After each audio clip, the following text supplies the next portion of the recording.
Well, morning everyone, welcome back to the channel.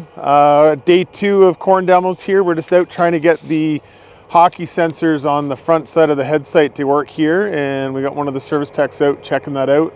I think it was just an unlock, but they're out checking it right now, so we'll have to see what's going on. So I'll let you know here in a second. All right, so we're finally made it out to the field.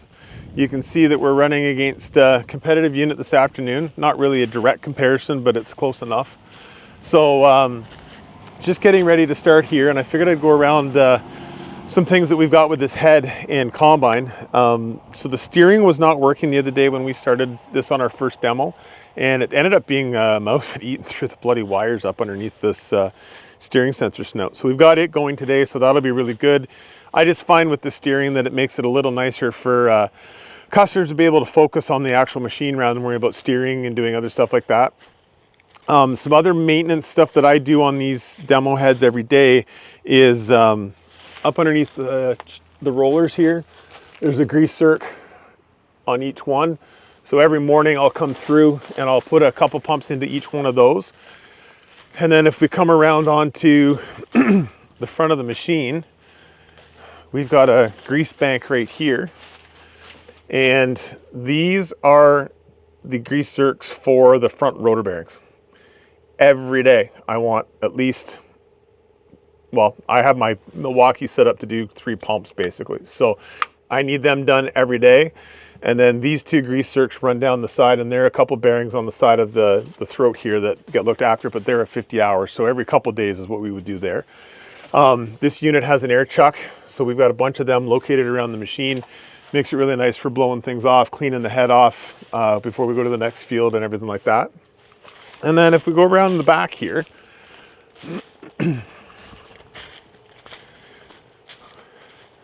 so to get up into the engine compartment, this side door, so this locks the top of the plastic. This opens up, and then we just pull the ladder down, and up we go. So right here is a cross shaft. So you can see the pulley over there, comes underneath the yellow and then over into this side. And then there is the clutched pulley, and this is actually the pulley that Brian Brown has had issues with. We do get it with that because we do switch from windrowing to spreading fairly frequently here when we're doing wheat. But we do have it. So what there is there's a small grease zerk right here on the back side of this bearing, and there's also another one over on the other side there. So those 2, and then the 2 on the front, those are very important grease zerks that we try to do every day, especially if you're running full day's worth. Some other things while we're up here, I've never actually shown up here before. So we've got our big air tank that we use for the air compressor, like we talked about earlier, with the plugs around the machine to clean off. 2 big air filters here. This is our canister for our exhaust, and then up underneath here we get into our engine compartment. I won't lift it up right now for anything, but for that is, and then we have a reversible fan that you'll see poofs coming up all the time as you run through the field during the day. And then up onto top, and here's our bin. So it's a 485 bushel bin, 6 bushels a second unload. And we've got a light, we've got our GPS up on the front. These are our proximity sensors down here on the side. And that's what trips in the cab to be able to give us a beep saying that, that we're getting close to full if it wasn't calibrated properly. And then you can see down here, so here's our cross gates, and you can see the mechanism right there. And that lifts and lowers to be able to control the amount of flow coming out of the bin and how fast it's going into that load auger. Well, we're getting a roll here finally. They got here just after 12:30 or so, and we're rolling here a little bit. Had to stop and use the machine just on my own for a few minutes. The settings were completely different in this crop of corn compared to what we were in yesterday. So I let them combine with their combine for a few rounds while I dialed it in and got it dialed in. So we're just getting ready to go here now again. We were waiting for a truck.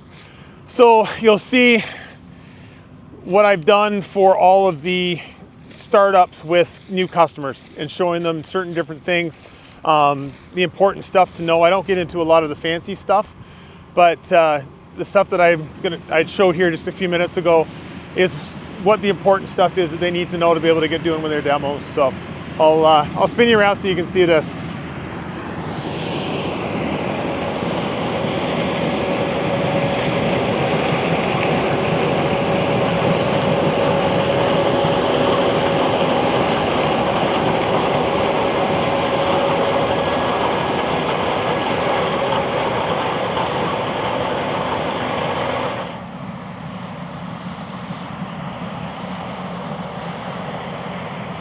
I have not been around a right-hand unloading side for a grain buggy yet. I've seen them, never used one before, but I can see the huge advantages of having that, that style of a buggy.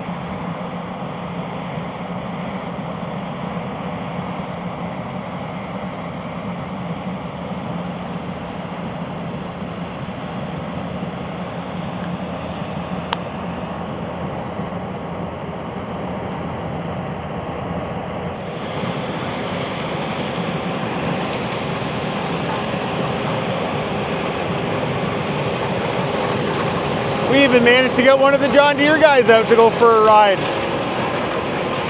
We've had 2 or 3 trucks from the local John Deere dealer out coming for a checkout on this thing today.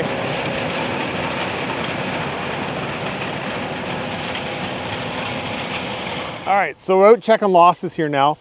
And like I've always said, one of the places that I look first is in the next row. So I'll cut across here and get you down so you can see. And today, I have very little coming out the side here. I've got one right there, another one right there. So I'm pretty happy with that. We'll maybe play with the sieve settings just a little bit and see if we can fine tune that a little bit more. But the other thing that I do is, instead of just scraping back a 1x1 spot here, what I actually do is I'll scrape back everything all the way across the row and count. So 2 kernels per 1x1 is a bushel. So I just counted across here. This is including header loss and everything. I have 20 kernels across this setting right now. So if I had 30 feet by 2 kernels, that would be a bushel. So I have 20 kernels. So it is set well. I'm happy with how this is working out today and what this looks like.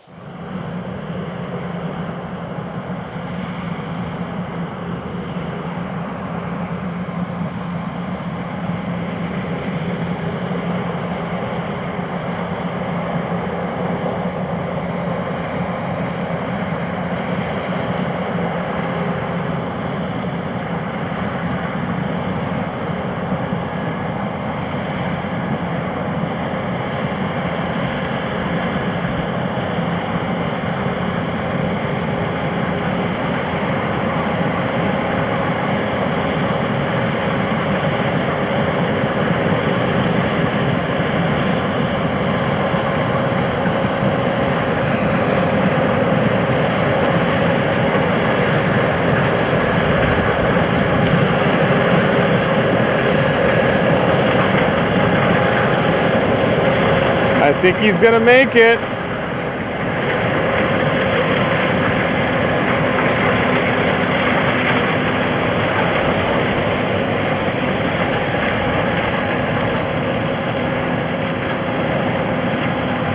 Holy.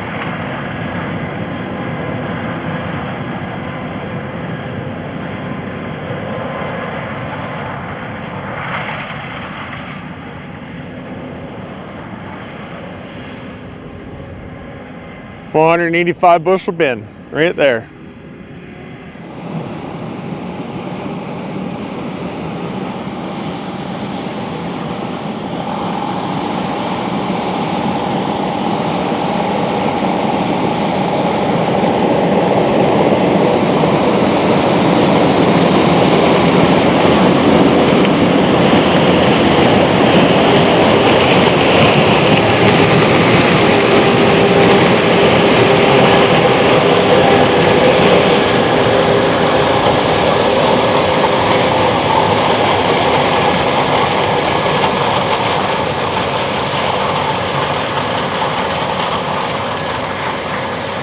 So we did the losses on the ideal.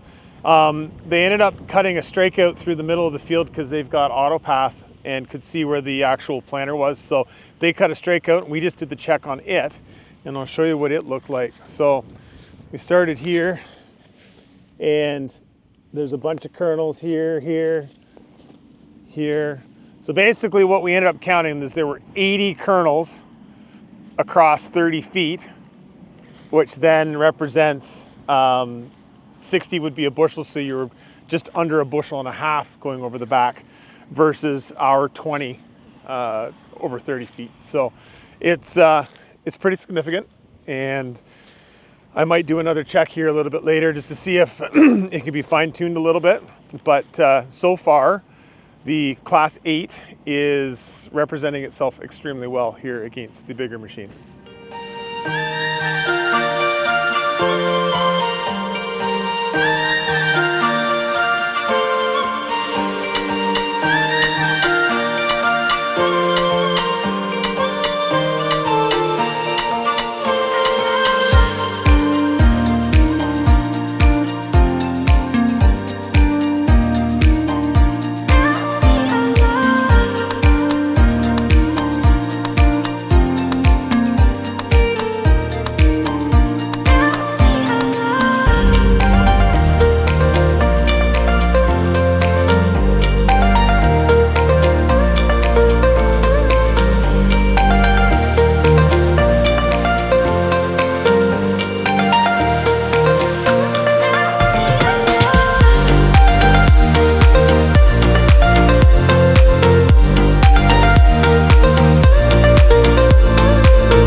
So as I say, this has been day 2 of running our demos in corn. I got 2-3 more days that we're going to try and get in this week, and then I'm not going to be around very much the week after that, and it's a big surprise. We'll be able to show you everything that's happening with that whole little adventure. But yeah, that's the Ideal 8 12-row chopping corn head, and it performed pretty well today. I'm pretty happy with how everything's gone there.